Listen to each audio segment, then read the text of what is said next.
Hi friends, இன்றைக்கி நம்ம சேனலில் ஒரு லஞ்ச் பாக்ஸ் ரெசிபி பார்க்க போகிறோம். என்ன அதுன்னா பீட்ரூட் பிரியாணிங்க. ரொம்ப ஈஸியாக செய்யலாம். இதை வாங்க எப்படி செய்யலான்ட்டு பார்க்கலாம்.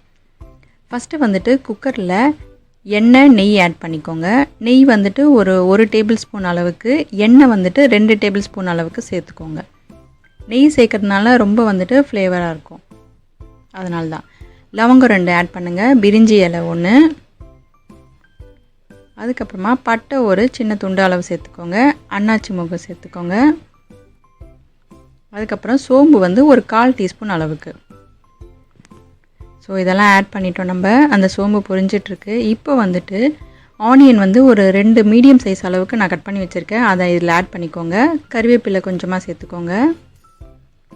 நல்லா வதக்கிக்கோங்க. இதை வெங்காயம் வந்து நல்லா கொஞ்சம் ப்ரௌனாக மாறணும். ஓகே, வதங்கிட்டே வருது பாருங்கள் ஆனியன். உப்பு கொஞ்சம் சேர்த்துக்கோங்க. சீக்கிரமாக அந்த ஆனியன் வந்து வதங்கிடும்.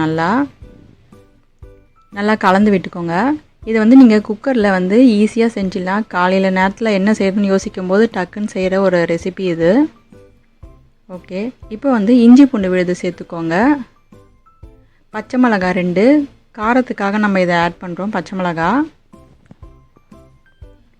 நல்லா கலந்து விட்டுக்கோங்க. அதை அந்த இஞ்சி பூண்டு விழுதோடைய பச்சை வாசனைலாம் போகணும். ஸோ இப்போது அந்த கலரும் சேஞ்ச் ஆகிடுச்சு. தக்காளி 1 சேர்த்துக்கோங்க. நிறைய சேர்த்திங்க அப்படின்னா அது தக்காளி சாதம் மாதிரி ஆகிடும். அதுக்காக தான். அதையும் நல்லா கலந்து விட்டுக்கோங்க. ஸோ நல்லா வெந்துடுச்சு. இப்போ வந்துட்டு ஒரு மீடியம் சைஸ் அளவுக்கு பீட்ரூட்டை நான் நல்லா துருவி வச்சுருக்கேன். அதை ஆட் பண்ணிக்கலாம். இதில் நல்லா கலந்து விட்டீங்க அப்படின்னா அந்த பீட்ரூட் வந்து அப்படியே வெந்துடும். அது ஓகே, அந்த கலர் சேஞ்ச் ஆகிருக்கு பாருங்கள். இந்த இடத்துல வந்துட்டு நம்ம மஞ்சத்தூள் வந்து ஒரு 1/4 டீஸ்பூன் அளவுக்கு சேர்த்துக்கோங்க.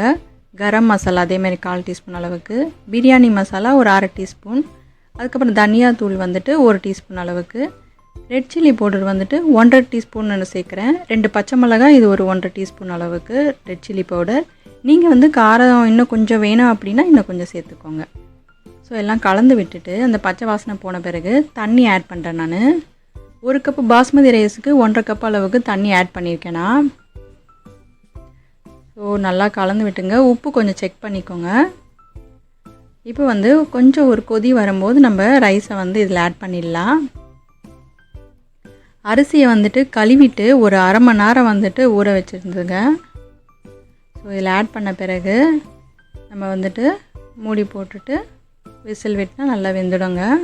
ஸோ லைட்டாக கலந்து விடுங்க போதும். அந்த கேஸ்கெட்டு அப்புறமா அந்த விசில்லாம் நல்லா சேஃபாக போடுங்க. ஓகே, இப்போ வந்துட்டு ஒரு 3 விசில் விட்டுட்டு ப்ரெஷர் எடுக்காதீங்க. அதுக்கப்புறமா வந்துட்டு நீங்கள் அதை எடுத்து பார்க்கலாம். ஸோ நல்லா ரெடி ஆகிடுச்சு. சூப்பராக இருக்குது பாருங்கள் பார்க்கவே. ஒரு 1/2 டேபிள் ஸ்பூன் அளவுக்கு நெய் ஆட் பண்ணிக்கோங்க. ருசியாக இருக்கும் மேலே.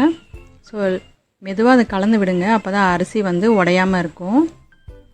நல்லா டேஸ்டியான பீட்ரூட் பிரியாணி ரெடி. இதுக்கு வந்து நீங்கள் ஆனியன் ரைத்தா இல்லை குக்கும்பர் ரைத்தா கூட வச்சு சாப்பிட்லாங்க.